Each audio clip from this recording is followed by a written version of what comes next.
భీముడు ద్రౌపదీదేవి కోరితే సౌగంధిక పుష్పం తేవడానికి గంధమాదన పర్వతం దగ్గరికి వెళ్ళాడు. ఆ వెళ్ళినప్పుడు ఆయన ఏదో అక్కడ దారిలో వాళ్ళనే వీళ్ళనే చంపుకుంటూ అడ్డొచ్చిన జంతువులను చంపుతూ ముందుకు వెళ్ళిపోయాడు. భీముడికి చాలా సాహసాలు కదా, అందులో దుస్సాహసాలు కూడా ఉంటాయి. వెళ్ళిపోతూ ఉంటే ఆంజనేయ స్వామి చూశాడు. గంధమాదన పర్వతం దాటి వెళ్ళకూడదు కాబట్టి అక్కడ ఆపాడు. అక్కడికి వెళితే గంధర్వులు వస్తారు, వాళ్ళ బలాలు వేరు. భీముడికి ఆ బలం తెలియదు, అంత బలం లేదు. అమాయకుడు తెలియదని ఆయన దారికి అడ్డంగా మొసలి కోతి రూపం ధరించి తోక అడ్డంగా పెట్టాడు. భీముడు వచ్చి చూసి మామూలు కోతే అనుకున్నాడు. వృద్ధవానరమా తొలగము అన్నాడు సహజంగానే. అంటే ఈయన అన్నాడు, పాపం నేను వృద్ధుండని నువ్వే అన్నావు కదా, నేను తొలగలేనయ్యా, నువ్వే దాటి వెళ్ళిపో అన్నాడు. ఈ తోకే కదా, ఏముంది అందులో, ఊరికే నేల మీద దాటి వెళ్ళిపో అంటే అప్పుడు భీముడు ఏమంటాడో తెలుసా?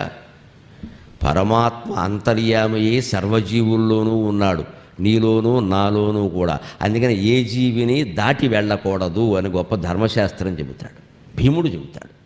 మనం కూడా నేర్చుకోవాలి. ఎవరైనా పడుకున్నా దాటి వెళ్ళకూడదు, పసిపిల్లలైనా పెద్దవాళ్ళైనా.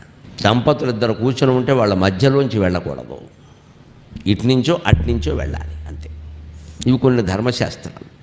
ఒక కుక్క పడుకున్నా సరే దాన్ని మించి వెళ్ళకూడదు, దాని పక్క నుంచే వెళ్ళాలి. మామూలుగా ప్రమాదం కూడా, దాన్ని మించి వెళ్ళేటప్పుడు ఈ పంచకోసం లేక ఏదో దానికి తగిలిందని కూడా లేచి కరుస్తుంది. భౌతికంగా కూడా ఇబ్బందే, దాన్ని అనవసరంగా కెలకడం. పక్క నుంచి వెళ్ళిపోవాలి. దానికి భౌతికంగానేమో ప్రమాదం జంతువులతో, ఆధ్యాత్మికంగా ఏమిటంటే ఆ జీవిలో కూడా పరమాత్మ ఉన్నాడు. నువ్వు దాటుతున్నావు ఉంటే దాని శరీరాన్ని ఆయన దాటుతున్నట్టే లెక్క. ఇది భీముడు చెప్పాడు. మంచిదయ్యా, ధర్మశాస్త్రం కూడా తెలుసు నీకు, ఈ మాత్రం తెలియదా?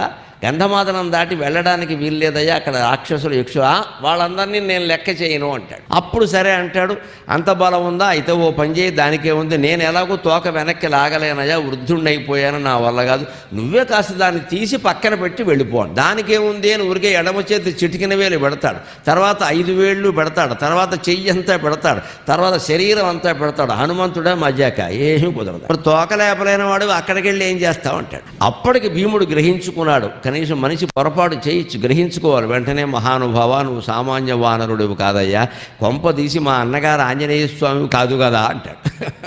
కాదు కదా ఏమిటయా, ఇదిగో ఆధార్ కార్డు అని చూపిస్తాడు. అప్పుడు కూడా భీముడు సరదా సౌగంధిక పుష్పాన్ని పక్కన పెట్టేసి, నువ్వు రామాయణంలో సముద్రం దాటావు కదా, అప్పుడు ఎంత రూపం ఉందో అది చూపించమన్నాడు. 70mm సినిమా వెయ్యాలి ఈయన కోసం. ఇక్కడ తిక్క, ఎవడ తిక్క వాడిది.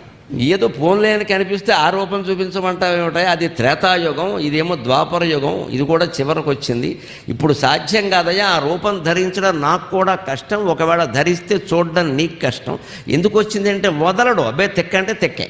చివరికి తమ్ముడు ముద్దు ముచ్చట తీర్చడం కోసం ఆయన ఆ రూపం సగం చూపిస్తాడు. ఆ సగమే ఎలా ఉంటుంది అంటే హనుమంతుడి యొక్క ఒక తొడ గంధమాదన పర్వతం మొత్తం ఆక్రమించింది, అది హనుమంతుడి రూపం, ఒక్క తొడ. ఇక 2 తొడలు మొత్తం పిక్కలు కాళ్ళు వేళ్ళు అన్నీ చూపిస్తే భీముడు పడిపోవలసిందే. అయ్యి బాబా ఇంత రూపమా అన్నాడు. మరి అందుకే కదా చూడలేమని చెప్పాను, ఊరుకోరాదా, ఎందుకు వచ్చింది, లేకపోతే నీకు మళ్ళీ ఇలా ఉంటే దాటేస్తామా?